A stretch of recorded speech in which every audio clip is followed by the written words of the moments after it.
1945 में अमेरिका और रूस के बीच शीत युद्ध चल रहा था। इस युद्ध में दोनों देशों ने एक भी गोली नहीं चलाई, लेकिन जिन देशों ने रूस या अमेरिका का साथ दिया उन्हें बहुत गोलियां खानी पड़ी। इसी चक्रव्यूह में श्रीलंका भी फंसने वाला था। 1975 आते आते ऐसा लगने लगा था कि रूस और अमेरिका किसी भी पल एक दूसरे से भिड़ सकते थे, लेकिन ठंड के मौसम में रूस के उत्तरी भाग में बर्फ जम जाती है, जिससे रूस को अमेरिका जाने के लिए अपनी नौसेना को दक्षिणी भाग से ले जाना पड़ता। इसी रास्ते पर अमेरिका ने कई रडार स्टेशन लगाए थे, लेकिन हिंद महासागर में अमेरिका की पकड़ कमजोर थी। हिंद महासागर में नजर रखने के लिए सिर्फ दो देश थे, भारत और श्रीलंका। इसलिए अमेरिका ने भारत से कहा कि हमें कन्याकुमारी की कुछ जमीन दे दो ताकि हम वहाँ एक रडार स्टेशन लगा सकें।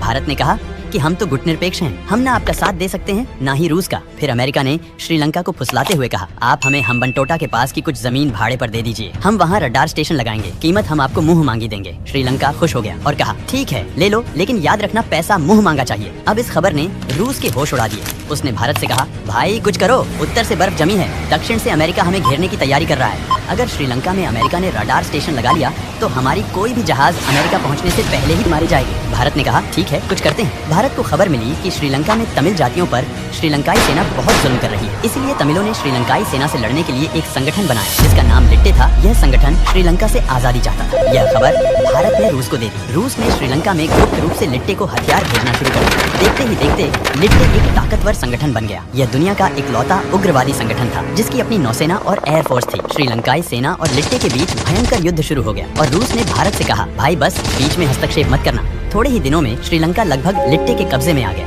परेशान श्रीलंका ने भारत से कहा, कुछ कीजिए, नहीं तो ये लिट्टे वाले श्रीलंका का अस्तित्व ही मिटा देंगे। भारत ने कहा, हम क्या कर सकते हैं, इन सारी फसाद की जड़ तो तुम ही हो। तुमने अमेरिका को अपनी जमीन देकर रूस से दुश्मनी ले ली है। अगर आज ही तुम अमेरिका से ब्रेकअप कर लो तो आज ही यह युद्ध खत्म हो जाएगा। श्रीलंका ने अमेरिका को फोन किया और कहा, हम आपको कोई जमीन भाड़े पर नहीं देंगे, अपना बोरिया बिस्तर लेकर चले जाओ। जैसे ही श्रीलंका और अमेरिका के बीच समझौता टूटा, रूस बहुत खुश हुआ। उसने भारत से कहा, अगर भविष्य में कभी मेरी जरूरत हो तो बस इशारा करना।